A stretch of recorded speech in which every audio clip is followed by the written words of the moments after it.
ISORamping, and in this situation, we're going to target the lat area, Latissimus dorsi. You can apply this concept to a lot of the other different parts of the body. You can do stretches for the pec minor, you can do this for bicep, really any part of the body you want. The whole goal of ISORamping is, can you do the most basic part of muscle contraction, which is simply contract it in a fixed, i.e. isometric position. So what we're going to try to do is get into a stretch that takes your lat into an elongated form and then try to contract by pulling the scap down.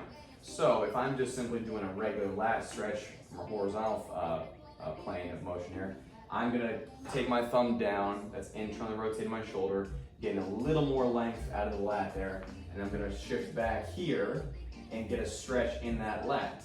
If I were to do ISORamping in this position, I'd be trying to drive my lat back and down, or at the very least finding with my hand where that tension is, and then trying to contract that one area. Okay, so that'd be a one stretch you could do this in. You could also do it in an overhead position. So even if I were just to take my hand up here and get a stretch in this position, again, internally rotating the shoulder inward can sometimes help taking that thumb down. I get into more of an overhead position here.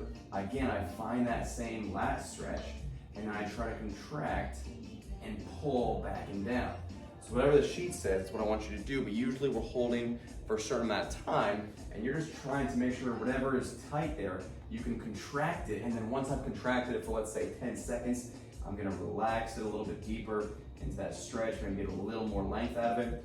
We're trying to train both at length and to length. So when you initially start this, you might only be able to get to this stretch here, but as I continue to do more and more reps, more contractions in that area of my body starts to loosen up a little bit more, and I get into a deeper stretch down here, and then really try to get into that contraction in that end range position.